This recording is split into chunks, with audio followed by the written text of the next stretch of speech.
I thought I would start off just by sharing a quick update on the LSAT Flex from May, the May LSAT Flex that just happened last week, with an eye towards how that affects those of you taking the LSAT in June, July, or beyond. So the May LSAT Flex happened last week on Monday and Tuesday, and honestly, it didn't go that smoothly, which was to be expected given that it was the first one. Hopefully none of you were in that boat, and if you were, I hope it went smoothly, but there were a number of issues that happened with the May LSAT Flex, and so those taking the LSAT in June, July, or beyond would, of course, want to be aware. A couple of the biggest issues with the May LSAT Flex were, one, not all the proctors knew that you are allowed to have scratch paper. Of course, scratch paper is incredibly important for diagramming logic games, and it's useful for the other sections too. Plus, you're supposed to be allowed scratch paper. These proctors were confused because for most other exams that ProctorU administers, they don't allow scratch paper. The LSAT is an exception to that, of course. They do. The proctors should have known, and LSAC will work with anyone who is affected to let them reschedule their LSAT. But obviously, you don't want to be in that situation. So if you ever have a case where the proctor says to you that you are not allowed to do something that you actually are allowed to do, let the proctors know as soon as possible. Ask if you can show them on LSAC's site where it lists that the item is permitted. Like for the LSAT Flex, you get 5 pages of scratch paper, about 10 pages altogether, 5 sheets, 10 pages. Another issue with the May LSAT Flex were that there were very long wait times. You schedule a particular time to take your exam, but once you get there, the proctors weren't ready. They had a bit of a backlog at ProctorU due to previous test takers. These wait times got longer and longer over the course of the day. So if you're scheduled for noon, don't necessarily expect that they'll be ready for you to start at noon. They should be, given that you're scheduling a specific time, but it is what it is. You might need to wait a little bit of time. So go to the bathroom right before you start. If they're having you wait, you could still go to the bathroom, and definitely don't log out. If you log out while you're waiting for a proctor, then you lose your place in line, and that could delay you much, much further. Biggest thing for those of you taking the LSAT Flex anytime in the foreseeable future, if you already have the same device that you'll be using for test day, you can actually test out your system early beforehand to get any potential issues addressed. There's actually a website on ProctorU's site, a subdomain there, where you can test out your system. And you could test it out just on your own, but you could even test it out and connect with a live rep and chat with them, and they can take over your computer to adjust the settings appropriately. It's at testedout.proctoru.com, test it out with hyphens. I've put the link in the chat here. Those taking the June LSAT, check that out now. If you're taking July, you could also check it out now. It's available 24/7. You can go on there, meet with a proctor, and they will, or tech support person, and they will adjust your computer settings so that on test day, you are ready to go. And this is one of those little known things that top scorers do. They are obsessive about noticing all the little details that could derail you on test day, and they plan for those, getting those taken care of beforehand. And I'm getting ahead of myself. I will get into those 10 little known ways, but this one was especially timely given LSAT Flex. I thought I would get into that a little bit.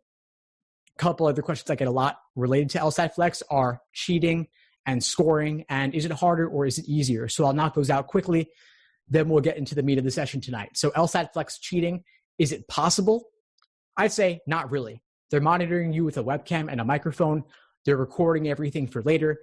They're even tracking your eye movements with AI. And so anything suspicious, they flag it. They can look at it later. Yes, there have been a number of cheating attempts over the years with ProctorU for other exams they administered. Like one person tried to use a drone to record the screen and capture exam questions, because a lot of these exams, the exam questions get reused and reused for future tests. So if you could record those questions, maybe you could get an advantage for the future, or someone else, you could sell them those questions and give them an advantage. But ProctorU is on top of all of this, and they're looking to spot little things like this.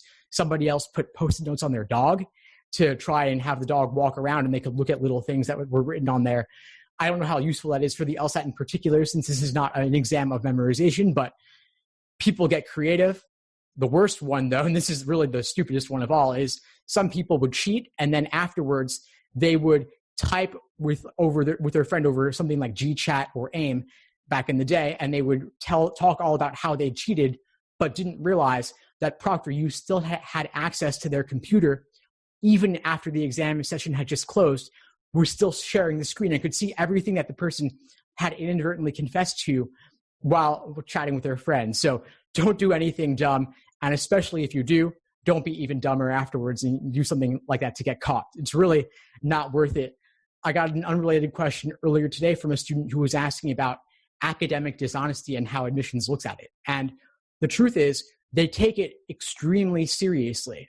They would probably take an offense related to underage drinking much less seriously than academic dishonesty. Academic dishonesty is much more important to them because when you are a lawyer, you are admitted to the bar, you are an officer of the court, and ethical issues are to be taken extremely seriously. And so anything related to academic dishonesty, whether it's plagiarism on a paper in college or cheating on an exam, they take that extremely seriously. And it would definitely raise some concerns for them about what might you do in law school if you're feeling stressed out? What might you do as an attorney? So that would certainly warrant an addendum, but it could be a deal breaker for some schools depending on the issue. And so especially, of course, for the LSAT, it's incredibly important. You don't want to be disqualified before you even set foot in the law school. Now, as for whether the LSAT Flex is harder or easier, obviously, if you're taking June, you know you've got Flex. July is highly likely to be a Flex, although they have not announced it yet. If you are not yet registered for a test date and you think you could be ready by mid to late July, you might want to register for the July LSAT now. The deadline's actually on May 28th, just a few days away, and it will likely be rescheduled as a Flex. So it's scheduled for July 13th now. It will likely be rescheduled as a Flex a week or two later. The June LSAT was rescheduled a week later. So something to consider if you think you'll be ready in time. But if you're not sure if you'll be ready in time or you think it's not that likely, I would hold off and go for August or later instead. Especially August is quite likely to be a Flex as well. Maybe less than June, maybe less than July, but who knows? But the August LSAT currently scheduled for August 29th. If that is rescheduled as a Flex, it may be, again, a week later, which will give you a good couple months to prepare for the LSAT and take it. And if you've been doing a few months already, that could work well. So I'll get into more specifics later if you all would like me to. In the meantime, though, I will share a link to an LSAT Flex FAQ I am frequently updating. And I will also share a link to an LSAT Flex calculator that lets you estimate your scores taking only 3 sections rather than 4-section exams. Because the LSAT Flex, of course, it's 3 sections back to back and you're done, not 4 scored sections plus 1 experimental like it is on the regular LSAT.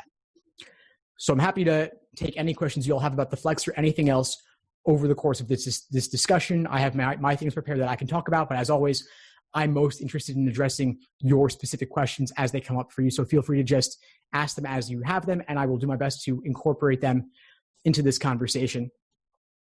So my thought for tonight is to cover 10 little-known techniques used by top scorers, 10 little-known strategies beyond just the content of the exam. Of course, I already have my study plans. I already have my frameworks and guidelines and such for how to go about LSAT self-study, and of course, how to use the course video lessons in conjunction with the prep test and the articles on my site. But I wanted to go over 10 things that top scorers do that most people don't think about, thinking outside the box a little bit. So first thought I have in mind, number 1, is redoing prep tests and going beyond the numbered exams. So many students will worry about burning through material, and they will kind of save up exams to do later, or they will do fewer exams, or they will do more exams. But either way, they worry about working through or burning through all the exams. There are currently 89 numbered exams, but there are also a handful that are unnumbered that most people don't think about. You might be aware of the June 2007 LSAT available for free on LSAC's site. That, of course, is the most well-known unnumbered exam. It is between 51 and 52. But there are also the super prep exams, A, B, and C, as well as C2, that many students don't think of. There's also the February 1997 LSAT, which was never numbered, often known as the official LSAT prep test with explanations. Not numbered, only available out of print and used from third-party sellers on Amazon, but you can go beyond the numbered exams. Regardless, it's incredibly important that you recognize that the value in doing the exams is not simply to measure yourself. It's to review and learn from your mistakes to avoid making them again in the future. So if you get totally obsessed with this exam, which you should if you want a top score, that requires getting your hands on every single LSAT ever released, or at least the majority of them, and then going beyond hunting on Amazon for the third-party seller exams, where you can get more and more of them that are unnumbered and out of print, not that most people don't ever get to. So I'm putting a link in the chat here to the LSAT prep test list of every exam ever released. If you have more time on your hands than most, if you're not taking it in the next couple of months, you may want to dig down and find those unreleased exams or those out-of-print exams. It's useful to redo these exams, not just about measuring yourself. Number 2 is reviewing in depth using what I call the Socratic review method. So the default option that most students take is what I call the obsessive practice exam narrative, where you take exam after exam after exam, you measure your results, you're happy or sad about them, and you move on. That's what I did, and that's where I started. Back when I was studying for this exam back in 2005, I took an exam and I got a 152. And that was incredibly discouraging for me because I had high hopes of getting into a top 14 law school. I'd gone to an Ivy League undergrad.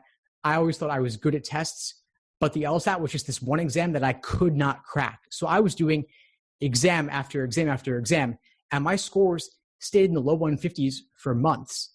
And what really changed the game for me is when I started looking more deeply at my mistakes. I started analyzing them in more depth. And I pioneered what I now call the Socratic review method. I've evolved it over the years. I've innovated it. But the idea is that you're engaging in this Socratic dialogue or inquiry with yourself, where you're looking to get to the root of what gave you trouble about a problem. So taking logical reasoning, for example, what caused you to have trouble with it? What led to your mistakes? Was it an issue with the stimulus? Was it the question stem? Or was it the choices? If it was the stimulus, what about it gave you trouble? Was it the method of reasoning? Was it unfamiliar to you? Was it an issue with them using complex language or vocabulary or topics? Was it them using annoying conditional indicators like unless, except, until, or without that don't neatly fit within the sufficient indicator list or the necessary indicator list? Were they requiring lots of conditional statements to be linked together? Were they requiring that you use the contrapositive? Were they failing to include evidence and conclusion indicator words? Or were they burying the conclusion in the middle? There's lots of little things they can do that will make it tougher to parse or navigate the dense text of the stimulus. But slowing down and figuring out what unique tricks and traps you are uniquely prone to falling for can help you avoid making those same mistakes in the future. If your mistake comes from the question stem, was it unfamiliar or difficult wording to refer to a common question type? You'll see oftentimes in exams in the 50s, 60s, and up, they refer to flaw questions using unique phrases. They're not simply saying flaw. They're not simply saying vulnerable to criticism. They're breaking out their thesaurus and using less conventional ways to refer to common question types. So figuring out what's giving you trouble there can often pave the way. And finally, the answer choices. You want to look at what was tempting about the wrong answer that made you pick it and what ultimately makes it wrong. And what was discouraging about the right answer that pushed you away from it, that made it seem unappealing, and what makes it correct in the end. This takes time. It takes a lot of time, and it's not always fun to harp and focus on your mistakes. It's much easier to just take another exam and measure yourself, score it, see your number, track it, and move on to the next exam. I would rather you do fewer exams and review them in more depth, because that's how you learn from your mistakes and avoid making them again going forward. This exam is a test of pattern recognition. And part of the pattern is figuring out what those methods of reasoning are, but the patterns also extend to the tricks that LSAC uses in constructing really tempting wrong answers and really discouraging right answers. And so this process, you have to go beyond just looking at the correct answer, saying, oh, how could I have been so dumb, and moving on. What you really want to do is actually write this out, articulate it, talk it out. And you could also meet with a friend or a coach or a tutor or a study buddy or a study group, but talking it out with somebody, or at least writing it out, is a good way to force yourself to make sure that you really are getting to the root of your problems so that you can avoid making the same mistakes going forward. And students don't spend enough time on this, but I would want you to spend ideally at least 3 hours reviewing your results from one exam. Because if you think about it, let's say you got 15 questions wrong. You might have also had difficulty with another 10 to 15 questions, but guessed and got them right. So that could be 25, 30 questions or more that you've got to review. And if you were only spending 2 minutes per question on 30 questions, that's 1 hour of review. But 2 minutes a question, that's barely more time than you have on exam day itself under timed conditions. And as we know, the exam is very strictly timed.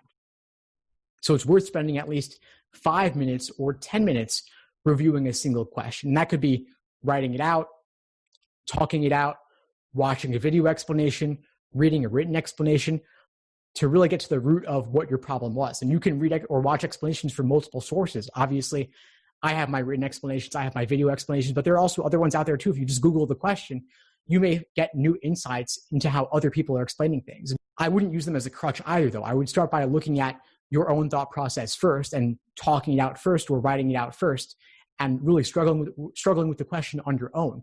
But if it would serve you to look at other sources or my sources, by all means, go ahead.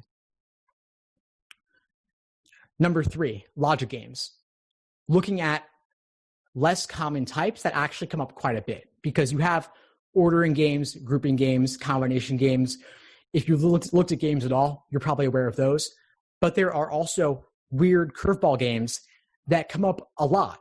Almost every exam these days has some sort of logic game that does not fit the mold. And top scorers obsess about the exam enough that they actually go out and do all the weird games specifically, even though they're tougher, even though it may not be as fun because you're not going to get as many of them right, because by definition, they are unusual in some way. And so simply copying the way others do games, like putting out slots for an ordering game or drawing a T-chart for a grouping game, that won't necessarily work for a weird curveball game. Those, by definition, what they have in common is that they are unique. So what works on one may not apply to another. What you've got to do is simply recognize that you could be thrown a curveball, but the same general principles will apply as with all games, like making inferences or holding a general rule in your head and applying it consistently over the course of the game. So I have a list of weird curveball games that I will send you here in the chat so you can practice this game type specifically. Of course, this is to do only after you've really mastered the regular games like ordering and grouping and combinations of those. But if you want to go next level, it's worth actually practicing weird games as a category in and of themselves. The other link I've put for you is about rule substitution questions, because these are a type I get asked about all the time, and they're actually easier than many other logic games questions. They only seem weird because they didn't appear until exam 57, which was in 2009, and because you only see them approximately once per exam. And so they appear with just enough frequency to annoy you, but they're still infrequent enough that you may not develop a rhythm or a groove in terms of solving them. And so the way around this is to actually isolate them, divide and conquer, so to speak. So I put together a list of every single rule substitution question that has ever appeared, starting with exam 57 up to present. And you'll notice if you click that link, I actually even included exam C2 from the Super Prep 2 book because I went to all the unnumbered exams as well. I dig deep to find out all the questions that could possibly be relevant to your prep. And you may not need Super Prep 2 in general because there are enough other exams out there. But if you want to practice rule substitution questions in particular, there are only about 30 of them, give or take, ever. But 30 is enough to drill and practice and master. So practice those as a category by doing the initial setup for the game, making all the inferences, making your diagram, and then skip all the questions and just go directly to the rule substitution question in particular. Do that one question because you'll see it's like setting up a game. It's like making a main diagram and making related inferences and seeing, is this equivalent or not? Does it lead to similar results or really identical results? Does it lead to a similar looking main diagram that leads to all the same inferences and is no more restrictive and no less restrictive than the original? That link has more guidance on strategies, but I wanted to highlight for you the importance of drilling these as a category because they show up so consistently. And this is one little thing, but enough little things added together actually have a big impact. And it is highly likely that you will see one of these on your exam. With regard to logical reasoning, it's typical to do logical reasoning questions by question stem type, in part because it's easy to categorize that way, and also because it's important to know exactly what they are asking you to do. What is the task at hand? Like strengthen is obviously asking for something very different than must be true. But at the same time, it's not always just about the question stem type. It's also about the method of reasoning in the stimulus. But nobody ever categorizes by method of reasoning because it would require too much analysis and too much depth. And there might also be too many categories for this to even become useful. You could think about causal versus conditional versus fact sets, and maybe you could, defining them broadly, fit everything within one of those three categories. But that would be of limited usefulness. Instead, what I want you to do is simply think about logical reasoning from the perspective of the stimulus rather than only by the question stem. So in addition, think about the method of reasoning as you analyze questions. So for example, if we have an argument saying that we should eat at X restaurant because it has 5 stars on Yelp, we could strengthen that by strengthening the importance of reviews or the validity of reviews. We could weaken it by problematizing the reviews or saying the reviews aren't that relevant. We could also evaluate the argument by asking ourselves what would make reviews more or less reliable. Or we could set up a parallel argument, not about restaurants and reviews in particular, but about popular opinion and what movie we should watch. So you could make analogies there too. So I'm taking the same general argument and looking at it from a number of different angles. You could also ask yourself, what would be sufficient to guarantee that for sufficient assumption? What would be an underlying necessary assumption? What would be a potential flaw with that argument? So even without the choices, we can look at the argument from many different perspectives, and that's a higher level, or at least meta way to think about these questions aside from the question stem type. And that's important because after a certain point, once you've built the foundation, it's no longer about simply question stem type. Instead, you're getting questions wrong simply because they're hard. If most of your wrong questions are in questions 16 through 22 in logical reasoning, that makes sense because those are the toughest questions in this section. But you won't notice a whole lot of trends in terms of, I'm getting a highly disproportionate number of weakened questions wrong. You may simply get these wrong because they're tougher difficulty level. Logical reasoning questions, as well as all questions really on the LSAT, are rated on a difficulty scale of 1 to 5, 1 being easy, 5 being hard. And you'll see this in the Super Prep book from LSAC. They put at the end of the book the question difficulty level. And you see, of course, more 3, 4s, and 5s in the second half of logical reasoning than the first half. So at a certain point in your prep, you'll be ready to move beyond question stem type and simply looking to analyze the questions using that Socratic review method I outlined earlier. Now, moving on to reading comprehension, a couple of things. I noticed that lower scorers tend to take a lot of notes and higher scorers take few notes or none at all. And notes have never been less useful because of the digital LSAT and now the LSAT Flex. You cannot write on the screen. You cannot take notes on the screen with your stylus. Instead, you're doing notes on scratch paper to the side. And again, for Flex, you get 5 pages, 5 sheets. For the digital on tablet, you get 12 to 14 pages. So notes, you can make them and you have plenty of space to do so, but they won't be on the passage itself. Also, the Flex and the digital LSAT have highlighting and underlining tools, but they don't work that well. They're clunky, they're imprecise. What you try to select will be off a little bit. It won't cover exactly what you wanted. So I wouldn't rely on that. So top scorers are taking few notes or none at all. They're also getting comfortable reading on the screen. So put your books aside, try to get the exams in the digital format. You can get them quite easily from LSAC as part of what's called Official LSAT Prep Plus, aka Law Hub, at lawhub.lsac.org. And this gives you they have a subscription where you can purchase access for $99 a year exclusively from them. More than 60 exams in the digital LSAT format, which is identical to the LSAT Flex format. And so you can get used to reading all the passages on the screen. And I'll get more into that later, actually. But the one last thing I want to say on Reading Comp is you also train yourself to read quickly on the screen. And there are a couple of sites for this. One of them is Spreeder.com. I've typed that link there. And this lets you copy paste in text and display to yourself at different reading speeds. And my Reading Comp Masterclass goes into this more, where I'm actually displaying it and showing you how you can display text at 300 words a minute, 400 words a minute, whatever you want, and increase the speed on yourself over time to get faster as you get more comfortable. But that's a good way to get used to reading dense text on screen, because on test day, that's what you're going to be doing. Now, as for number 6, I wanted to cover Official LSAT Prep Plus. Top scores are simulating in the exact same format as test day. So you're not treating them all the same. You're not doing some questions on your phone, others out of a book, others out of a pamphlet, others out of a PDF.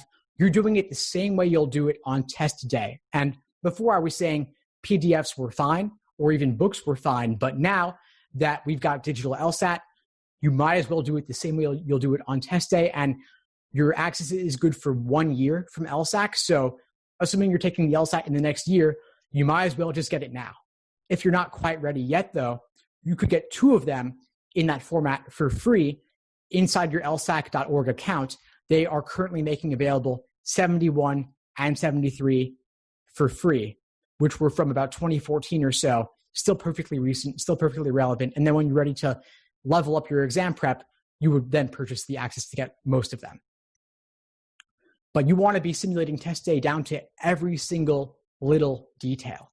That includes the format of the exam. That includes the timing. So once you're ready for timed exams, you're doing those 3 sections back to back, no break, and you're done for the flex. For the regular, the 5-section exam, you're doing 3 sections back to back, no break, then a short 10-minute break, then 2 more sections back to back. But you are mimicking everything as precisely as you can. For those taking the June LSAT or the July LSAT, both of which are likely to be a flex, June is definitely, of course, I would be practicing for flex, while for July still considering the possibility of regular. But assuming that you're home anyway, you might as well do it at the same desk. You'll do the actual thing. For flex practice on the same computer, the same device, you'll do the actual thing. And you're even simulating the warm-up. So especially for flex, since all questions are weighted the same, and it's only 3 sections, you want to be ready to go since you know every question counts. So before you start your timed exam, you're doing a favorite game, a favorite passage, a favorite couple logical reasoning questions. You're doing those right before you hit start so that you're warmed up and ready to go, because there's no room to get warmed up on test day, given that nothing is experimental and everything counts for real. Number 7, mindfulness meditation to reduce stress and anxiety. I feel like I've said this so much that it's become almost cliche now, but it actually really does make a difference to focus your mind, to train your mind to not wander during the exam. It's too easy to spiral into depression or anxiety when you screw something up or you flag something because you can't get it in the moment. But it's important to recognize that that's natural, that's okay. The LSAT is hard. And sometimes you will encounter a question that you're not sure of. And so recognizing that you're getting bogged down, recognizing that you're not making headway is mindful in a sense. And it requires taking a step back, zooming out, and recognizing that while the LSAT as a whole is incredibly important, no one particular question will make or break you, and no one particular exam day will make or break you. You could always retake. Law schools do not average multiple scores. They only take the highest. And personally, I'll flag questions too. I'll typically flag at least 3 or 4 questions in one logical reasoning section. And I'll flag them, I'll skip them, I'll come back to them later. The digital LSAT makes it, and Flex make it really easy to flag questions and see at a glance what you've done, what you haven't. But I'll flag the tough ones and come back to them because I don't want to deal in the moment. It's just too hard. I'm getting bogged down, not making headway. But with a fresh look coming back later, I might have a new perspective or have at least more time to hammer away, knowing that I've already knocked out everything else. So mindfulness, even just 5 minutes a day, could have an enormous impact over time, even over the next 2 to 3 weeks for the June LSAT, even over the course of a month and a half for the July LSAT and beyond. 3 to 5 minutes a day would make a huge difference over time if you started now. So 5 minutes, just focusing on your breath could be enough, or you could use guided meditations or apps like Calm and Headspace and Waking Up, all incredibly useful. A lot of them are free. I highly recommend checking those out. Number 8, sleep, diet, and exercise. Those are too often neglected, but they're actually really important parts of being at your fullest capacity at 110%, ready to go on test day. And especially if you're at home under quarantine, your schedule might be disrupted. Previous habits like exercise or even a proper sleep schedule may have gone out the window. Try to be as consistent as possible, ideally waking up early if you can, but also trusting that you know best what works for you. But at least consistency makes a huge difference. Getting enough sleep makes a huge difference. With regard to exercise, you may not be able to go to the gym. You may not want to go out running, but there's a ton you can do even just from home, even just doing body weight stuff makes a big difference, because having a mind that's totally sharp also means having your body totally at 100% as well. So take some time to think about what that looks like for you, but don't neglect it. Number 9 is about being obsessed with this exam and learning everything you possibly can about it. And part of that is getting all the exams you possibly can. Part of that involves reviewing in depth.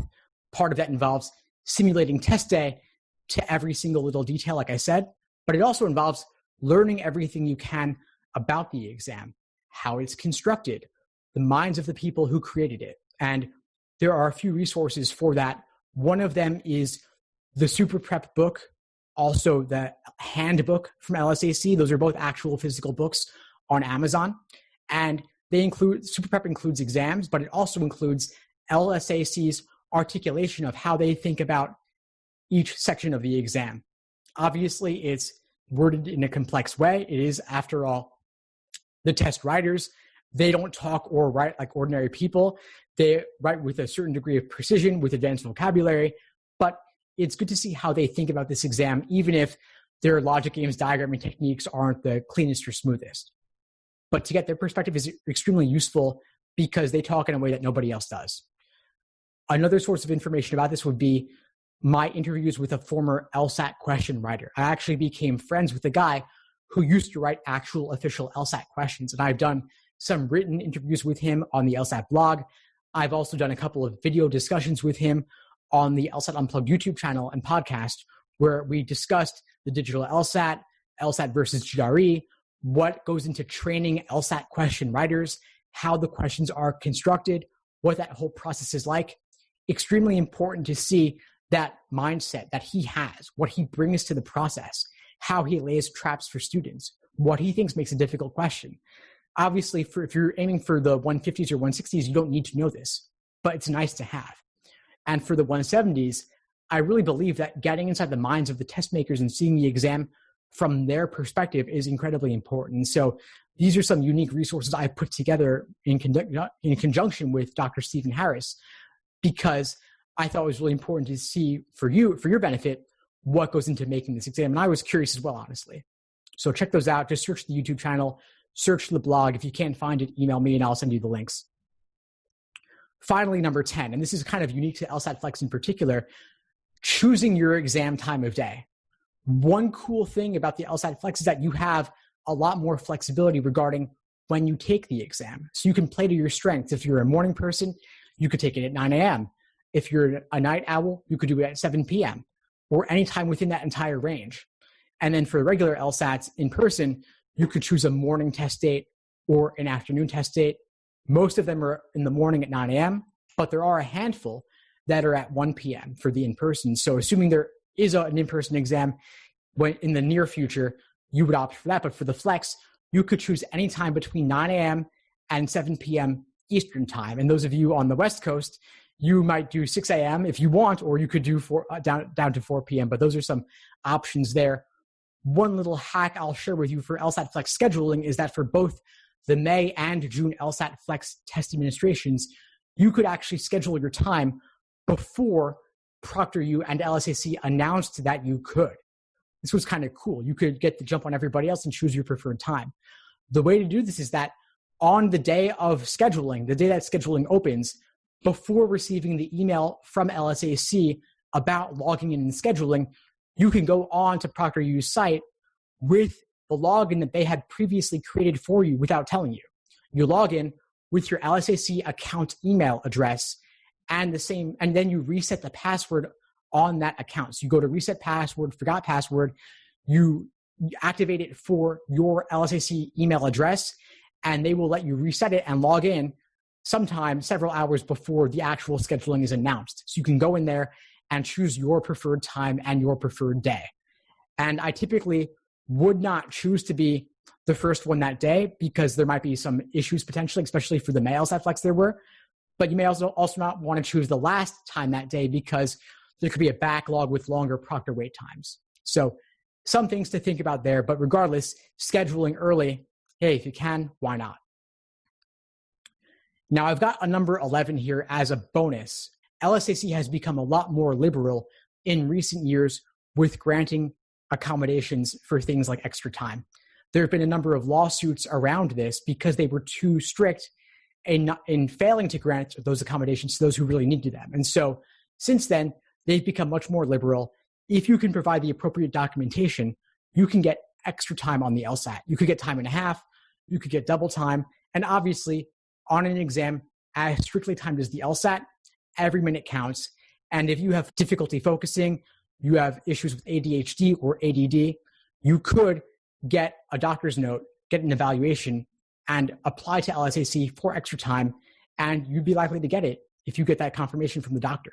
And obviously makes a huge difference if you were previously struggling to finish the sections in 35 minutes. With time and a half, you get 53 minutes per section. Obviously, this is not something to abuse, but if you think you might qualify, it's worth exploring the option because law schools will never know that you got extra time. It is not noted on your score report, in part due to one of these lawsuits. They are not able to notate that at all. Law schools will treat them the same. They won't even know themselves.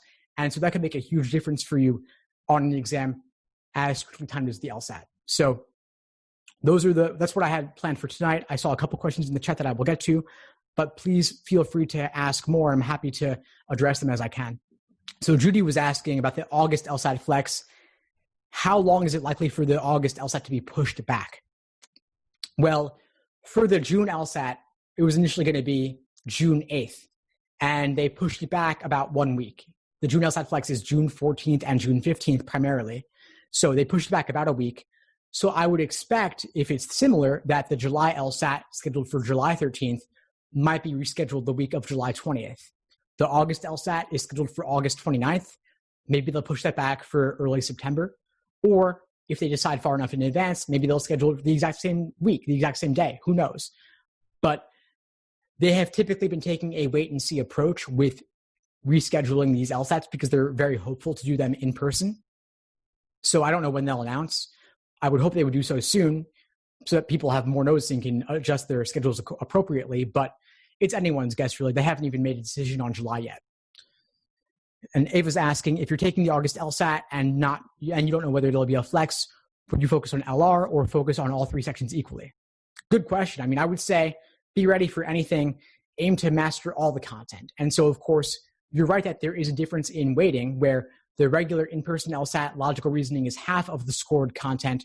On LSAT Flex, it's only about 1/3 of the scored content. And so if you're taking Flex, I would say maybe do less on LR and more on the other sections, games and reading comp, since that's how they're weighted. But when you don't know, the best course of action, of course, is be ready for anything, aim to master it all. There's not much more I could say than that, really. Clark is asking, what's a solid score for the LSAT in general?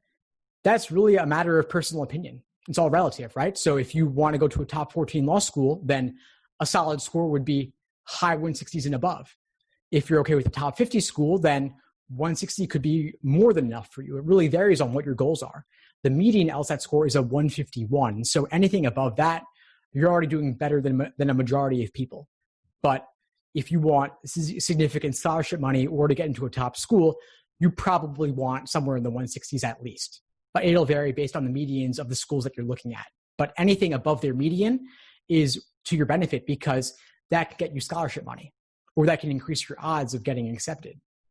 And scholarship money is the easiest money you'll ever make. Just a few points more on the LSAT gets you $5,000, $10,000, admission to a better school.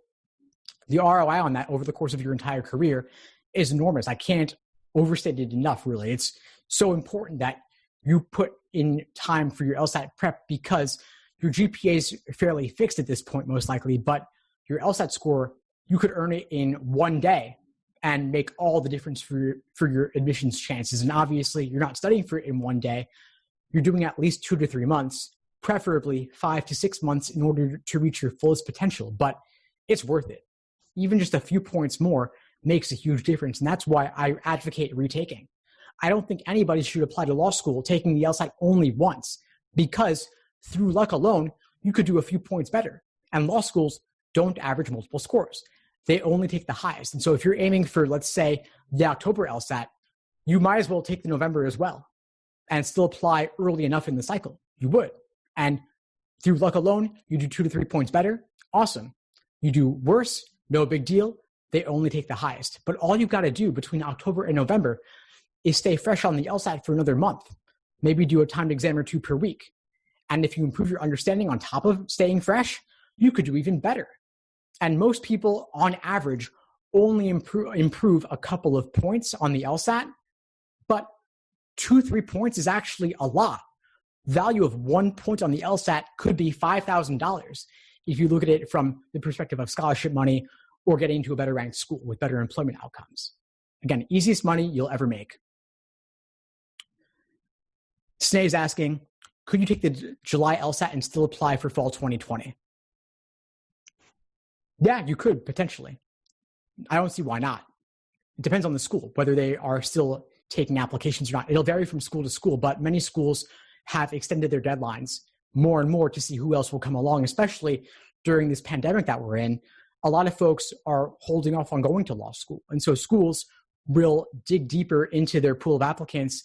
They will open up later and later applications. And really, why not? I've never understood why deadlines were so early for law school admissions. For business school, they're not.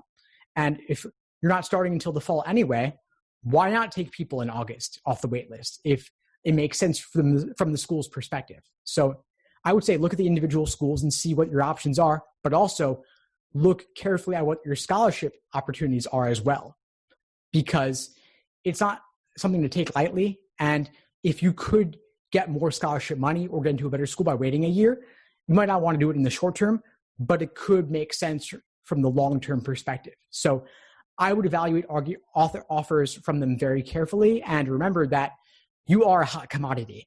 They need you more than you need them, especially with all the ambiguity about whether law school will be online this fall or with extreme social distancing, but tuitions are still pretty high. So a lot of folks may not want to start law school under those conditions. You might not mind. It might work for you. You might want to do online, but it's obviously a very different 1L experience for a fairly similar price. And so I would look very carefully at what your options are if you're going to start this fall and see if they're offering you enough money in scholarships or if you're going to a well enough ranked school, and consider negotiating. I would always negotiate, but consider what your other options are, whether it's waiting a year or going to a different school. Leia's asking, how many times is too much for taking the LSAT? So is there a number of retakes that's too many or a number of takes that's too many? Yeah, there is. I'd say that anything more than 4 takes is a little bit much. 3 to 4 is totally fine.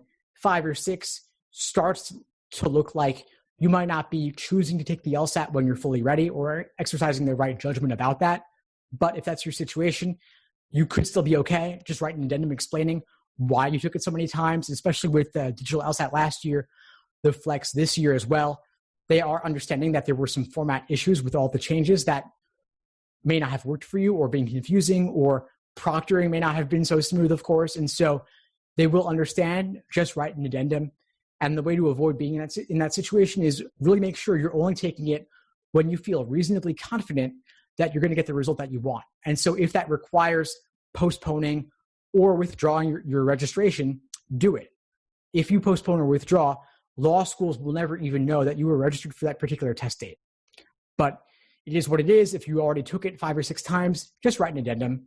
Ultimately, though, what they want is the score. They want the highest score. So I would retake if you have not yet gotten a score that you want to apply with.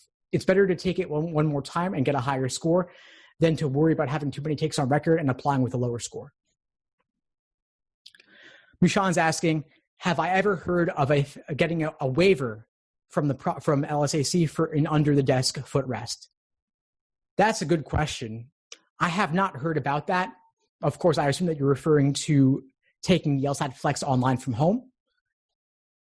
And I would ask LSAC about that. I would ask them if they are okay with the footrest. I know that they say nothing under your desk, but maybe they could make an exception for that one. And then for taking it in person, I'm not sure if they would let you bring a footrest. I would say probably not because of cheating concerns somehow, but I would contact them and ask. I can't say much more than that.